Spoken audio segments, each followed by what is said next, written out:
नमस्कार, जय हिंद विद्यार्थी मित्रांनो. आपण आज सर्वनाम हा चॅप्टर पाहणार आहोत. सर्वनाम चॅप्टरमध्ये शब्दांच्या जाती या विषयामध्ये सर्वनाम हा चॅप्टर मोडतो. तर मग काय सर्वनाम? सर्वनाम काय? नामाऐवजी येणाऱ्या शब्दाला सर्वनाम म्हणतात. नामाऐवजी, जसं की विकास, समजा राजेश पुस्तक वाचतो, तो फार हुशार मुलगा आहे. आता राजेश हे प्रथमतः मी बोललो राजेश पुस्तक वाचतो, त्यानंतर मी म्हणलं तो फार हुशार मुलगा आहे. राजेशसाठी मी काय वापरलं? तो. राजेश फार हुशार मुलगा आहे, तो पुस्तक वाचतो, असं कळलं? चला पुढे. सर्वनाम म्हणजे वाक्यात नामाऐवजी येणारे शब्द असतात. मग काय? नामाचा पुनरुच्चार किंवा पुनर्वापर टाळण्यासाठी सर्व प्रकारच्या नामांच्या ऐवजी येणाऱ्या विकारी शब्दाला, याला विकार होतात, विकारी शब्दाला सर्वनाम असं म्हणतात. मग सर्वनामाचे एकूण प्रकार किती आहेत मित्रांनो? 6. लक्षात ठेवा. जर सबटाईप मध्ये प्रश्न फिरला तर तुम्हाला हा प्रश्न येऊ शकतो की सर्वनामाचे प्रकार किती पडतात. सर्वनाम काय? तर नामाऐवजी येणारा शब्द. राजेश पुस्तक वाचतो, तो खूप हुशार आहे. मग राजेशला परत म्हणलं का? राजेश पुस्तक वाचतो, राजेश खूप हुशार आहे. आपण परत राजेश म्हणलं का? नाही. तो कोणासाठी वापरलं? राजेशसाठी. मग तो हे काय झालं? सर्वनाम. ठीक आहे. सर्वनामाचे 6 प्रकार. मग कुठले कुठले?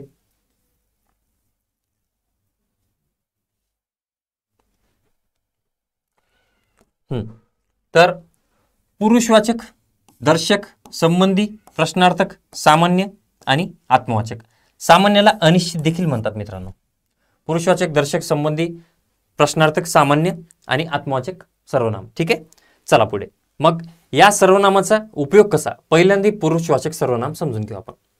पुरुषवाचक सर्वनाम. मग पुरुषवाचक सर्वनाम कुठले कुठले येतं? बोलणाऱ्याच्या किंवा लिहिणाऱ्याच्या, थोडं मोठं करतो जेणेकरून तुम्हाला दिसेल.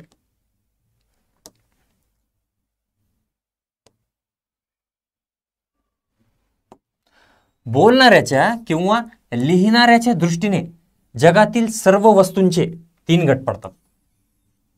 3 गट पडतात. मग कुठले कुठले? पहिलं बोलणारा, दुसरा ज्याच्याशी आपण बोलतो किंवा लिहितो त्याचा. पहिला मी ज्याच्याशी बोलतोय तो, आणि ज्याच्याबद्दल बोलतोय तो तिसरा व्यक्ती.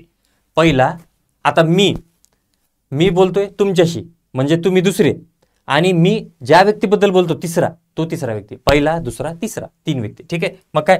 तिसरा ज्याच्याविषयी आपण बोलतो किंवा लिहितो त्या व्यक्तीचा व वस्तूंचा व्याकरणात. मग ते व्याकरणात त्यांना काय म्हणतात? पुरुष म्हणतात. मग प्रथम पुरुष, द्वितीय पुरुष आणि तृतीय पुरुष. प्रथम, द्वितीय, तृतीय. ठीक आहे. चला आता हे परत एकदा तुम्हाला व्यवस्थित समजून सांगतो की प्रथम, द्वितीय, तृतीय काय. आता हे पहा.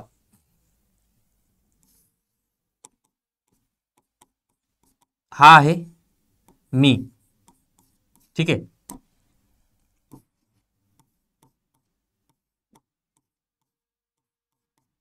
हे आहे तुम्ही. ठीक आहे. मी, तुम्ही. हा पहिला, दुसरा. आता हे दोघ जण काय करतात माहिती आहे का? हे दोघ जण याच्या तिसऱ्या मित्राविषयी बोलताय जो इथं प्रेझेंट नाहीये. मग तिसरा मित्र,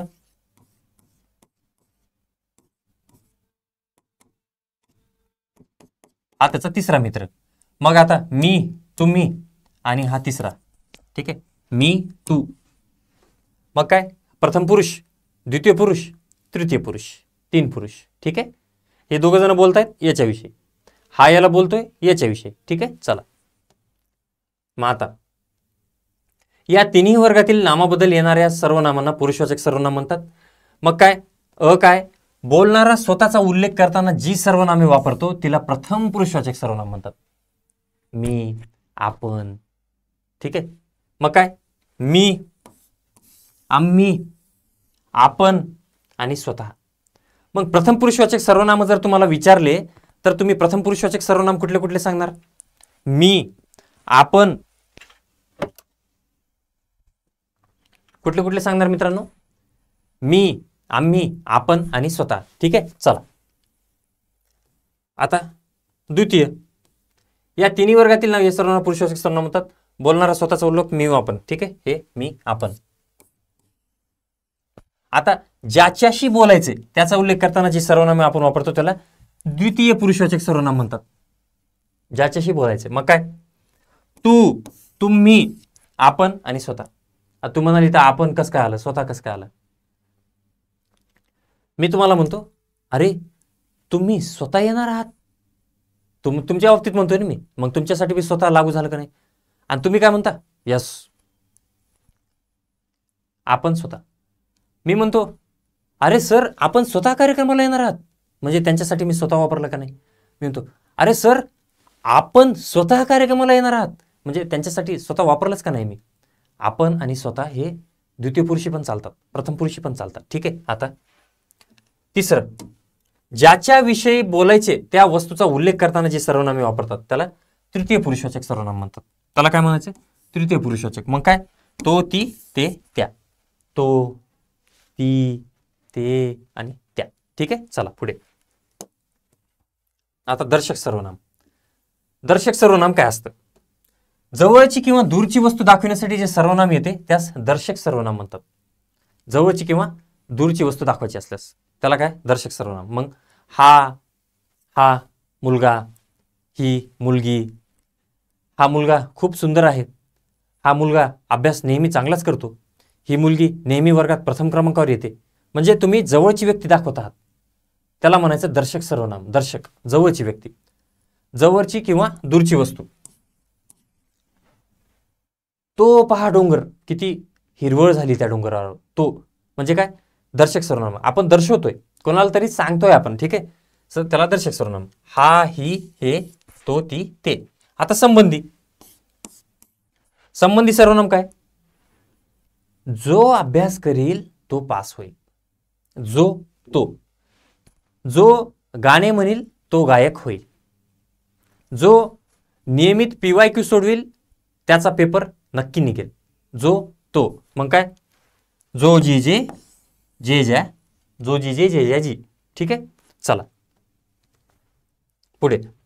प्रश्नार्थक सर्वनाम हे अत्यंत सोपं आहे. कोण, कोणास, काय आणि यांच्या शेवटी काय येतं, प्रश्नार्थक चिन्ह येतं. ठीक आहे. कोण, काय, कोणास, कोणाला, कोणी, ही झाली प्रश्नार्थक सर्वनामे. आता सामान्य सर्वनामे, अनिश्चित सर्वनामे ही थोडी वेगळी आहेत. सामान्य सर्वनामे आणि अनिश्चित सर्वनामे. प्रश्नांचं स्वरूप काय असतं, तुम्हाला सर्वनाम देतात आणि खालीलपैकी सर्वनामाचा प्रकार ओळखा. मग काय, दर्शक सर्वनाम आहे, आत्मवाचक सर्वनाम आहे, अनिश्चित सर्वनाम आहे का सामान्य सर्वनाम आहे. मग या पद्धतीनं तुम्हाला सर्वनामांचा जो पॅटर्न आहे, जो प्रकार आहे. आता आपण आणि स्वतः प्रथम पुरुषी चालतं, द्वितीय पुरुषी चालतं, मग कसं ओळखायचं तेही सांगणार आहे मी तुम्हाला. चला मग कोण, काय ही सर्वनामे वाक्यात प्रश्न विचारण्यासाठी न येता ती कोणत्या नामाबद्दल आली हे निश्चित सांगता येत नाही, तेव्हा त्यांना अनिश्चित सर्वनामे म्हणतात. कोण, काय ही सर्वनामे वाक्यात प्रश्न विचारण्यासाठी न येता ती कोणत्या नामाबद्दल आली आहेत हे निश्चितपणे सांगता येत नाही, तेव्हा त्यांना अनिश्चित सर्वनामे म्हणतात. आता दार वाजलं, म्हणलो कोण आहे तिकडे, आता तुम्हाला सांगता येते का निश्चित कोण आहे, नाही सांगता येते निश्चित कोण आहे. मग हे सामान्य सर्वनाम आहे, हे अनिश्चित सर्वनाम आहे. ठीक आहे. कोणी कोणास बोलू नये. आता कोणी कोणास बोलू नये म्हणजे नेमकं कोण माहिती आहे तुम्हाला, नाही, तर हे सामान्य, हे अनिश्चित सर्वनाम आहे. ठीक आहे. चला पहा, त्याचे उदाहरण पहा, सामान्य आणि अनिश्चित सर्वनामाचे. बाकी सगळे सर्वनाम वर आहेत, याच्यावर जास्त डिटेल प्रश्नही जात नाही, अत्यंत सोपे प्रश्न येतात. मग जर विकाससाठी समजा एखाद्या सचिनसाठी खालीपैकी कुठलं सर्वनाम येईल, किंवा असा एक सर्वनामाचा ग्रुप देतात आणि म्हणतात की हे सर्वनाम खालीपैकी कुठले आहेत, याचा प्रकार काय, असे वरवरचे उथळ प्रश्न असतात सर्वनाम चॅप्टरवर. म्हणून जास्त डिटेल, जास्त खोलात जायचं नाही, वर अभ्यास करायचा. ठीक आहे. मग काय, कोणी कोणास हसू नये, सांगू शकता का तुम्ही कोण, नाही, हे अनिश्चित सर्वनाम आहे, हे सामान्य सर्वनाम आहे. या जगाचे काय होईल कोणास ठाऊक, जगी सर्वसुखी असा कोण आहे, निश्चित माहिती आहे का तुम्हाला कोण आहे, नाही. मग जिथे निश्चित माहित नाही त्याला अनिश्चित सर्वनाम म्हणायचं. त्या दुकानात काय वाटेल ते भेटते. देवाच्या मर्जीपुढे कोणाची काय चालणार, कोणाचं म्हणजे नेमकं कोणाचं, तिकडे कोण आहे ते मला माहित नाही, अनिश्चित सर्वनाम. मग काय, कोणी यावे कोणी जावे, कोणीही गर्दी, ही याची उदाहरणे आहेत मित्रांनो.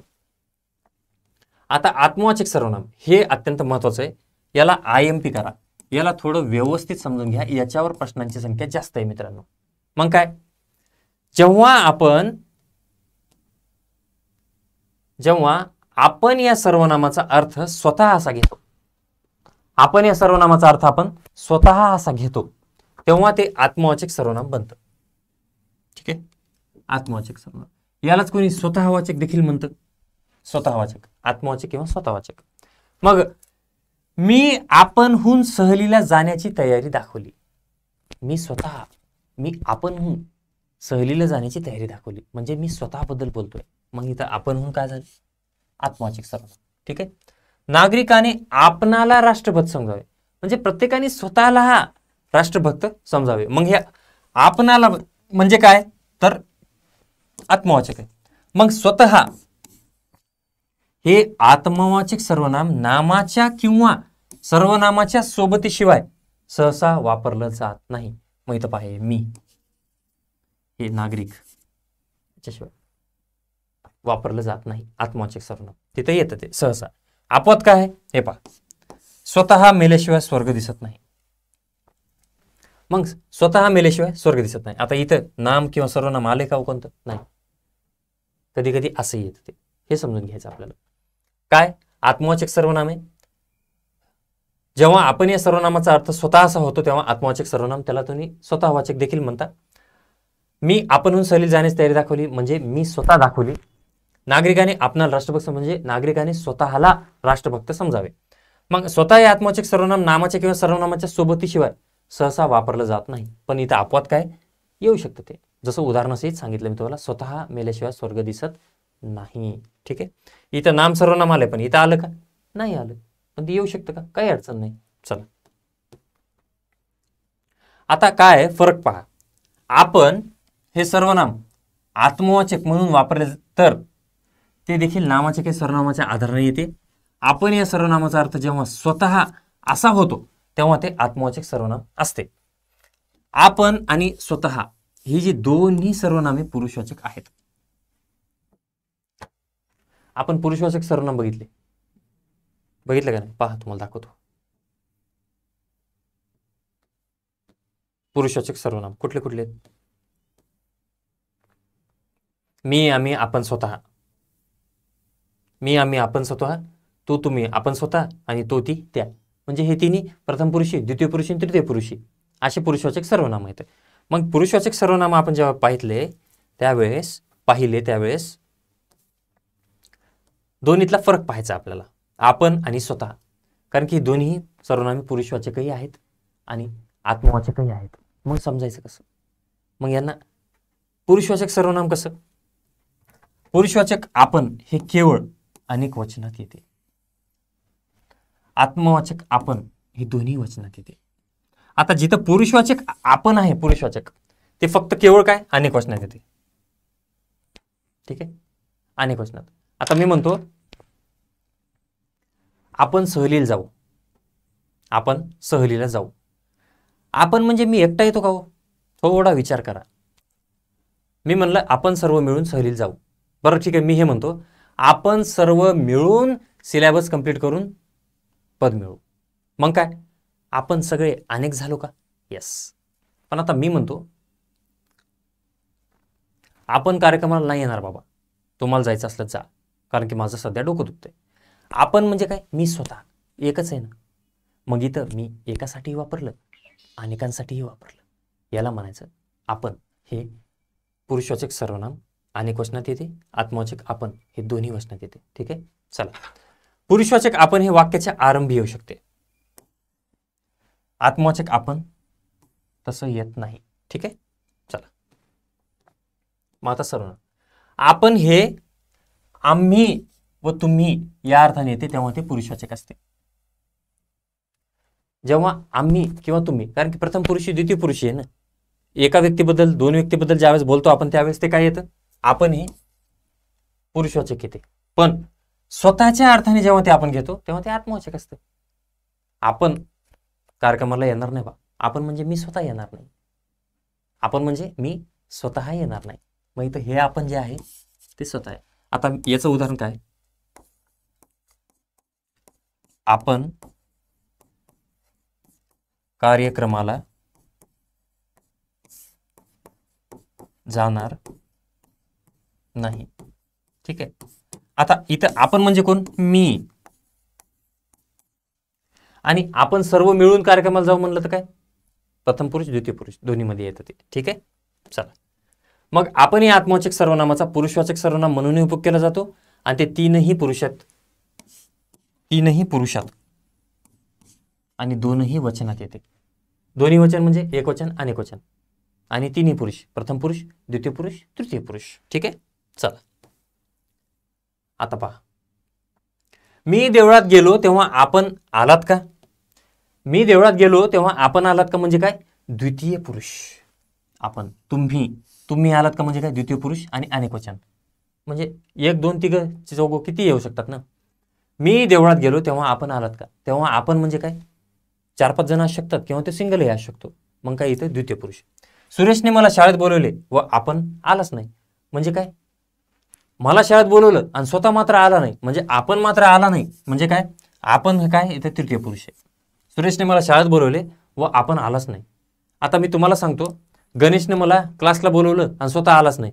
मी तुम्हाला सांगतोय कोणाबद्दल, त्याच्याबद्दल म्हणजे काय, तृतीय पुरुष आणि एकवचन. ठीक आहे. नेत्यांनी कामगारांना बाहेर थांबवले आणि आपण चर्चेसाठी मालकाकडे गेले म्हणजे काय, आपण हे काय, ते हे तृतीय पुरुष आहे आणि अनेकवचन आहे. नेते 4-5 जण होते, ग्रुप होता त्यांचा नेत्यांचा, ते कामगारांच्या बैठकीला गेले, आपल्याला बोलवलं आणि स्वतः मात्र आलीच नाही म्हणजे 4-5 जण आलीच नाही ते. मग हे नेत्यांनी कामगारांना बाहेर थांबवले आणि आपण चर्चेसाठी मालकाकडे गेले म्हणजे काय, आपण हे सर्वनाम प्रथम पुरुष द्वितीय पुरुष आणि तृतीय पुरुष असं तीनही पुरुष येतं आणि एकवचन अनेक वचनात तिथंही येतं. एवढं लक्षात ठेवा. सर्वनाम या चॅप्टरमध्ये हेच थोडं किचकट आहे. ठीक आहे. चला, सर्वनाम या चॅप्टरचं एकदम व्यवस्थित ॲनालिसिस केलेलं आहे आपण. तुम्हाला काही डाऊट क्वेरीज असतील तर मला या नंबरवर संपर्क करा, 84 21 30 92 99. ठीक आहे. हा विकास. ओके, या नंबरवर संपर्क करा. इथं थांबूया मित्रांनो आपण. भेटूया पुढच्या व्हिडिओमध्ये. राम राम.